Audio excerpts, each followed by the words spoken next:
good evening, good morning, and welcome everyone to another episode of Free Talk with Mr. V. Here, our host Alicia is on. I'm co-hosting today, and we're encouraging her always to put her best foot forward and tell us all about what's going on. I am in Houston and it's early morning. Alicia, hi, you're in Manila, Philippines. Yeah, really hot today, as usual. Right. It's supposed to be the rainy season, but I still don't see the rain. So, well, if the rain comes, it can cool things down. Here on Free Talk, we're continuing our episodes. I think your listeners are getting very interested in the things that you have to say and the things you have to free talk. And since we were keeping the series going, the series of adult communication, we covered a couple topics already and has more to come. I was very interested in the one about silent communication, so we covered that very well. It was very different than what I was thinking in the first. So this next topic is called How Will We Know? And I think it's a topic that guys may ask or men may ask more often because women are more subtle than men, I think. After years of experience, I can say that. And sometimes even as we men get older, it's still hard for us to know what we're being told. And so this particular subject, I think myself, the listeners and others might be interested in. How will we know? How will we know what our friends, our partners, our neighbors, our associates, our interested parties, how will we know what they're trying to tell us? What's your opinion on that one? What's your free talk on that? So the answer sounds simple, I would say, by listening. But as we discussed earlier, we understood that communication and listening can be more difficult than what we could think of. So, for example, the person in front just don't want to tell us the information, even though we are willing to listen. Maybe sometimes we are facing a different scenario. But the answer to me is listening. Okay. And again, sometimes I know, and again, I'm just picking on us men because we're so awkward, that sometimes we listen and we hear things that we were never told. Okay.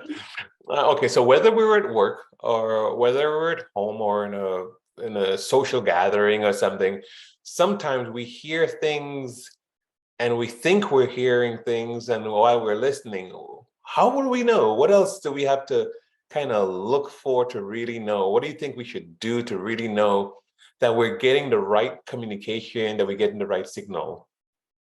So I would say, again, listening. So even though you listen the first time, you also have to confirm that your understanding. So it's double listening. Listening the first time and then confirming. So listening what the person is.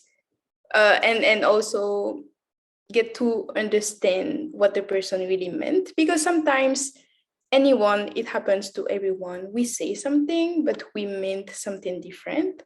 Or we are trying to say something, but we don't find the words. So even us, sometimes we don't know what we mean when we talk.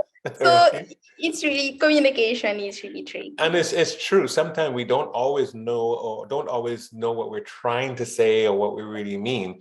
But it creates a quagmire. It creates a scenario where we can start, and especially us guys, we start thinking with our head, then we start hearing with our heart. So we start hearing with our anxiety, or hearing, depends on what's going on, right? We hear with our the action part of our brain to take some action. And in many relationships, the boss might be saying something, but it doesn't mean he really wants you to go take action. He may want you to keep it in mind, right? It's just something to keep in mind. So we're saying, how do we know that he really wants us to do nothing and just keep it in mind, compared to taking action? And he's like, if you took action, he's going to say, dude, I didn't tell you to do that. Right? I didn't tell you to go and confront the other person or something like that. I just told you to keep in mind that the person is sensitive, let's say. I like how you linked it to this specific example, because I totally agree that we should also get to know the person. So even though we listen, by knowing the person, we understand what they mean, or we understand what are their expectations.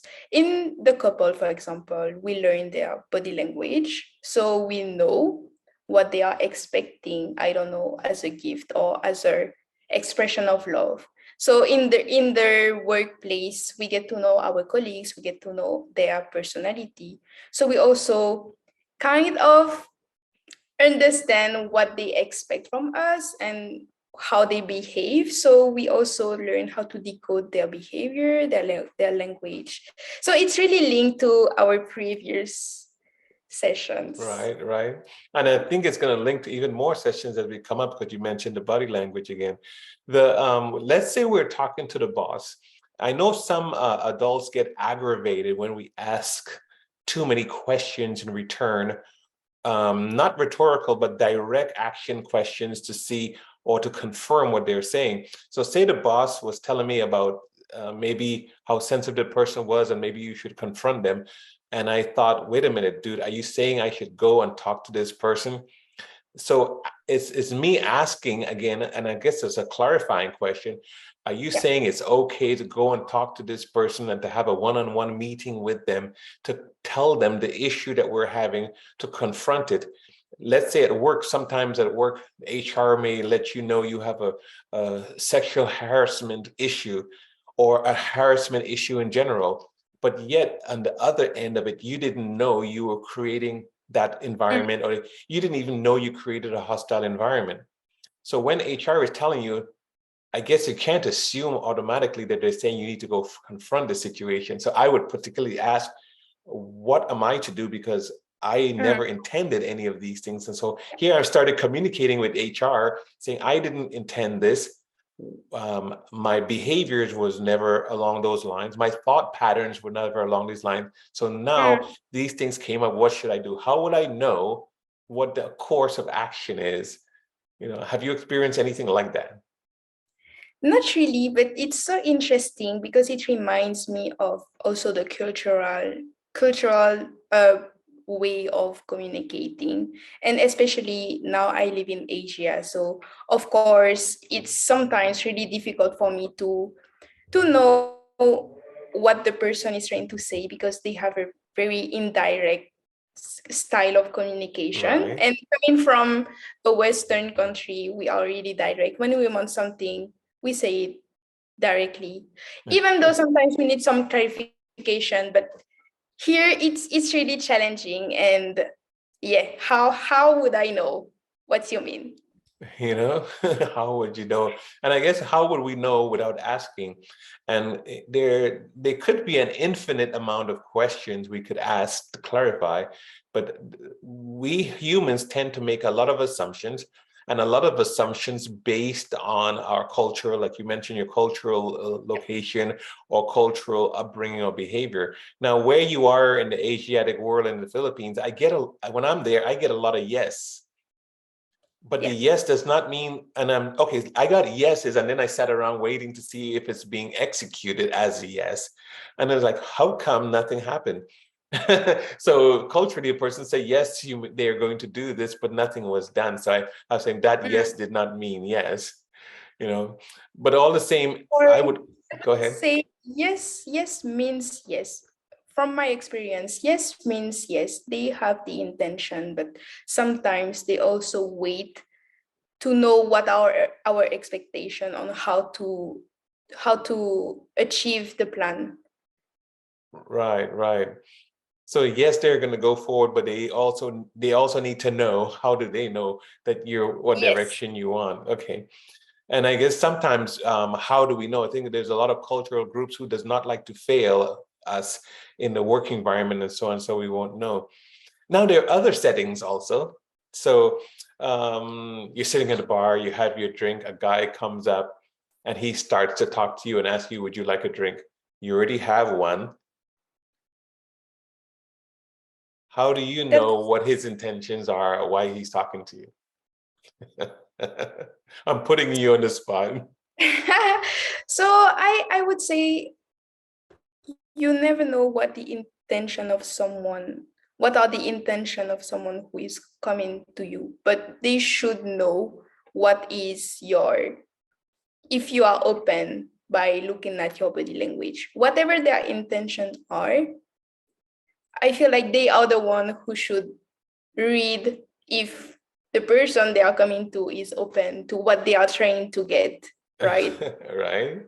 And to come back to the question, I would say also listen, but there is also the intention to know, to get to know their. So how would you know? I have, I should want to know what you are trying to tell me. Right, right. If I don't want to know, I will never ask. So I would never know, right? Or I would Right. never try to find clues of or whatever. Right, and which is a good sign to say you're not interested. But if the person is coming at you, they have an intention of here's a pretty girl sitting at a bar and he wants to talk to you. So if his intention is also first to talk to you or get to know you, but you're not interested in talking to anyone and get to know anyone, your body language may or may not let them know. So I wonder if you would ask them, hey, are you just trying to talk to me?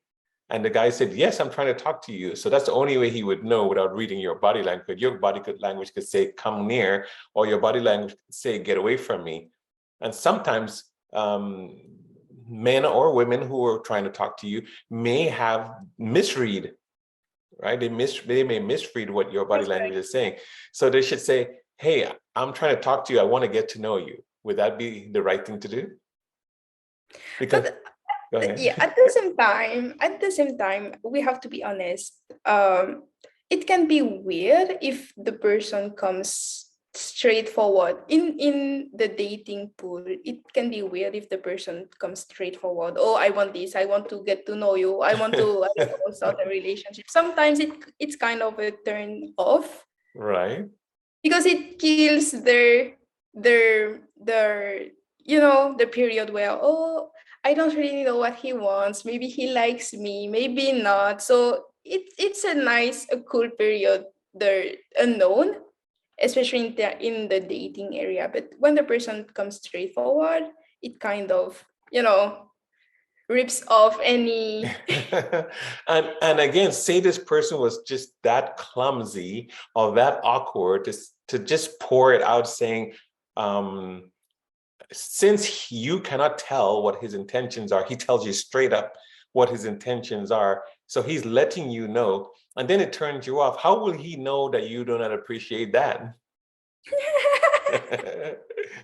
That's very difficult. Yeah, it's very difficult because you may have to tell him, you may have to tell him or her that that's not your style, that's not your approach. In fact, that puts you to net zero. And maybe they should go have a Coke Zero in another corner. Nice one. But that's the awkward question I think this part of the adult communication is bringing up, because we don't know what we don't know. We don't know what we don't ask. Yep. And we will never know if we don't approach some form of communication to get to know. So how do we know came up this early in our topic? Because I think a lot of the other topics are going to help us more and more to figure out how we're going to know what the other party is feeling, thinking, and hoping to get as a form of communication. Because it seems that there are so many forms of adult communication. And I guess I don't know if we compare it to what children do. Do you think children have the same dilemma with trying to communicate and trying to put intentions before just listening, for example, or just interacting? I think the intention for them is absent for most of the kids. Right. So maybe I feel like sometimes it's better because they are not trying to overthink, and it's more natural, it's more simple. It's Yeah, which and sometimes I feel like it might be better. yeah, I mean, if we can stay kids, then it really reduces the stress. Because as a kid, a male kid goes talk to a girl, or a girl talks to another girl, a girl talks to a guy, and they're not thinking the rest. But if you're an adult or at work or in a social gathering, and the other human comes and talks to you, you're starting to already think, or your radar is already popping up, wondering what are their intentions, Yeah, what are yeah. they hoping to get, what does this person want from me? If it's the boss, what do they want me to do, or what did I do wrong? And all of these things start popping up, where I think in kids it does not pop up. And so the question, how do we know? How can we know? How will we know? Is what came to mind during this episode. So we can find out and to wonder, or even as we communicate to our listeners, how do our listeners know what we're trying to portray here?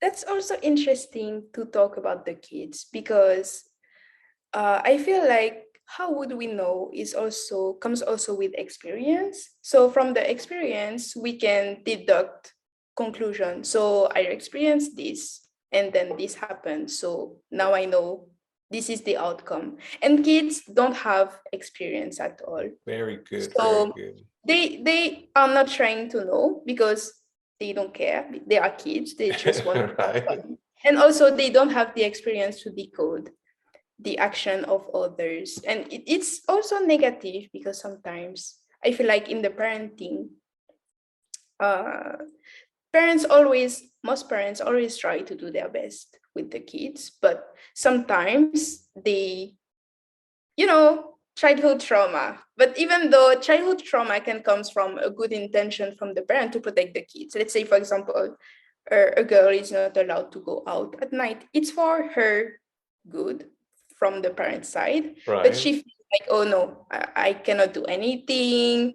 I am being controlled. So she sees the action and not the intention.